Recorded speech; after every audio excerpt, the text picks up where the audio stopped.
What is up, Internet? Hello, I'm Jason DeRusha. Welcome to the 734 from WCCO. Nice to have you with us today. We get you started with a weather forecast every weekday during the 734. And take a look. Man, that's a good day, right? It's kind of hot for this time of year. We're about 10 degrees above the average. The high today about 84, 85, but it shouldn't be as humid today. Today is going to be a top 10 bike ride day, I would say. It's a good day for a bike ride. No rain, although you're probably going to be riding through puddles after all the rain we got last night.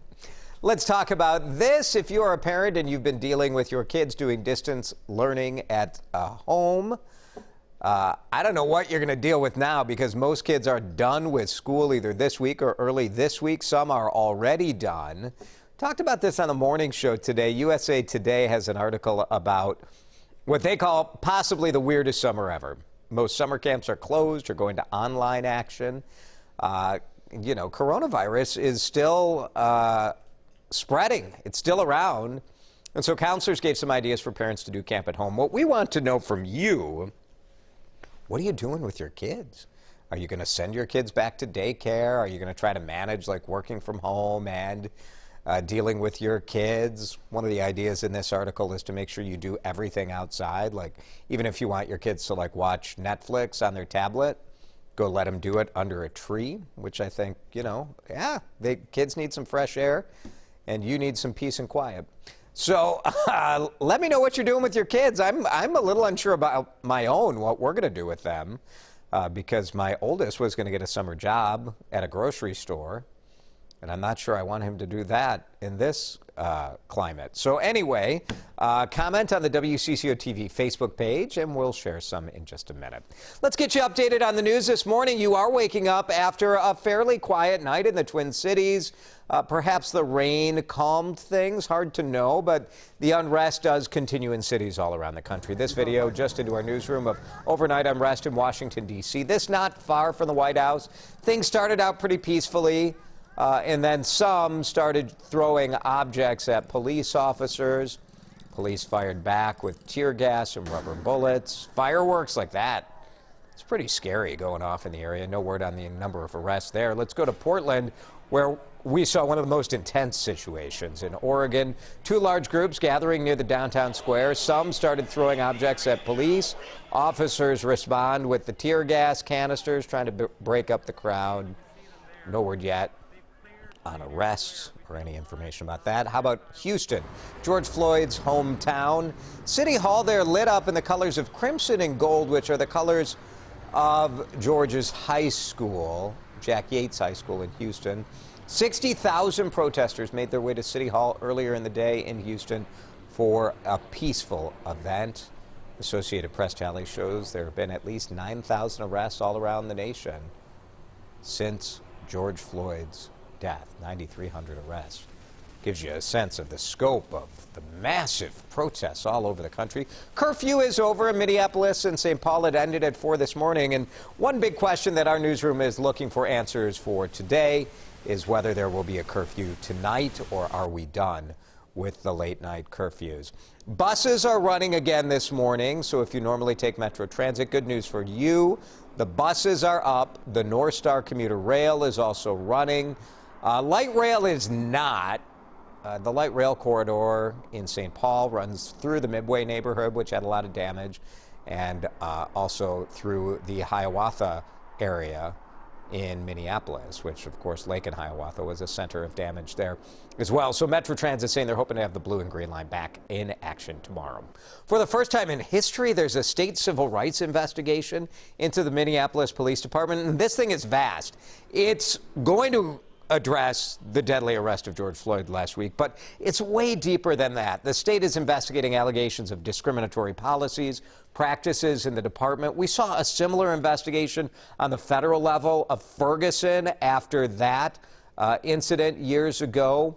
So this is going to look at 10 years of practices, policies, and procedures, and hopefully will be the beginning of a reckoning towards a better future. Minneapolis Public Schools, one of the latest to cut ties with the police department. This is pretty interesting. The school board voted unanimously to say we're done. They ended their contract. They had a deal with the police department to get school resource officers. So those officers that you'd see in the high schools or the elementary schools, middle schools, they were working in the public schools, but they were police department employees. They were paid by the public schools. So the whole thing's over. Police department said, you know, our officers really appreciate the experience.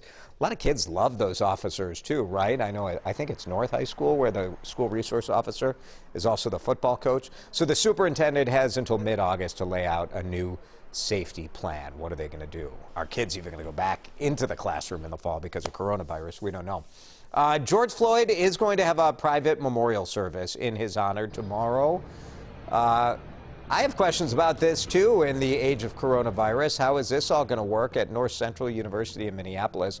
We do know that civil rights legend, the Reverend Al Sharpton, is going to be delivering the eulogy. The service it's not open to the public, so it's not going to be huge. It'll be live streamed at 1, and we'll have it for you on WCCO.com.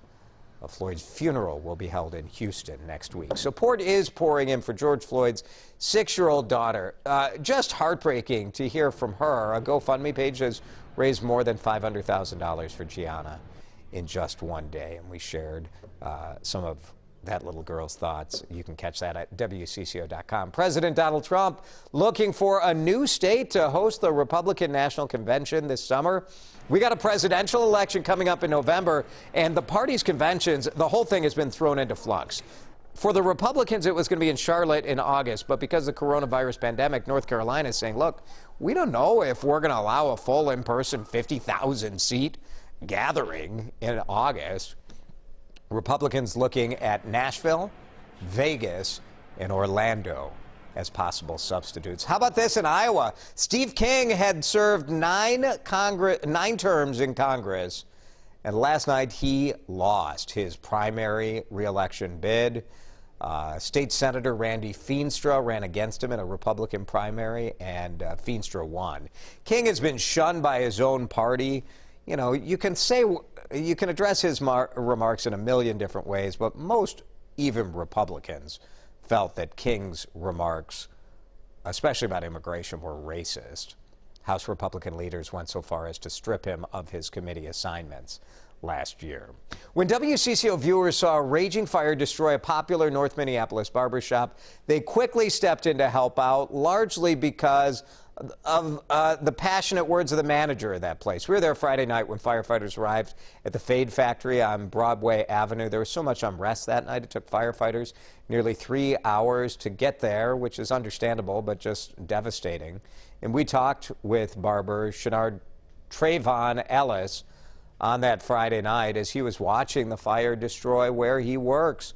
So a stranger saw a story on WCCO. I got so many emails about this. Started to GoFundMe for him. It's raised more than $50,000. But Ray James is the guy who owns the building, owns the Fade Factory. Both men are deciding how to divvy up these donations. I felt like we should split it 50-50. So now we're at odds a little bit about that. I'm still willing to work something out. I want us to rebuild. I want to let our legacy live on. Yeah, it's a tough one, right? Because if you donated, were you donating to Trayvon? Were you donating to help the building be rebuilt? What were you doing there? This is some of the ambiguity that comes up with some of these GoFundMes. The owner of the building said, you know, I'm having some issues with insurance because they're fighting me a little bit on the fact that it was caused by civil unrest. So here we go. If you want to help, and I don't know what to tell you if you want to help. We have a link to the GoFundMe if you want to throw into that up in the air account at WCCO.com. Kind of a weird story. We've been worried about our animals when it comes to COVID-19. You know, can they spread it to us? Can we spread it to them? We have heard reports around the country of pets getting COVID-19, and we have a cat in Minnesota. First pet that tested positive for the virus happened in Carver County. The cat's owner tested positive a week earlier. Veterinarians said the cat had a fever and some respiratory issues, but the cat's going to be all right. The dog in the same household is healthy. I mean, obviously proving dogs are the superior animal, right? Dogs like COVID, no big deal. Cat, or maybe it was that the cat was cuddling with the quarantined owner. Hard to say, right? But they say if you test positive for COVID-19 and you quarantine, don't bring your pets in there. And it's hard because you crave that contact. But it seems that, well, not it seems, we humans can give COVID-19 to our pets. So something to think about there. All right, let's talk about summer. Feels like it this week with temperatures in the mid to upper 80s every day. And parents, I think this has been a big question because youth sports just started limited practice earlier this week. I took my 12-year-old to soccer with, he practiced with 8 other kids and they kept their distance and all of that. But all of the summer camps are donezo. So what are people going to do? Our producer Chris is here with people's feedback. What are they doing? Good morning, Chris. Jackie said one kid is in daycare. Yeah. The older one is going to stay at home and try to keep a routine, with play, chores, and a bit of learning. That's a good idea. Kind of a mixture. Yeah, we've been talking about that. What do we do? Like, they're playing video games all the time. Probably. Oh my gosh, like so much Fortnite. I don't know what he bought yesterday. While I was taking my nap, I get a text. It's like, I'm buying a new game. Because if my kids use their debit card, I get no worries. Smart. Can't get nothing by me. What Seth was and it? Sam. You don't remember what it was? Well, I should have asked what game he was buying. I suppose. wouldn't know. But yes, I'm sure it's violent and inappropriate, right? That's that's all of the games. Becca said her kiddo is too young for summer camps, but he will be going to his grandparents when she needs a break. Oh, that's lucky, Becca. Yeah. Boy, what I tell you, everybody who has grandparents in town, you are so grateful, because it's gonna be a challenging summer. You're gonna just practice now. Get outside. Go for a walk. It's going to be all summer. It's all parents are going to say. You can hear it now. Over and over. I'm bored. Shut up. It's going to be tough. We're going to get through it together, though. Thanks, everybody, for watching this 734. We'll be back here tomorrow, same time.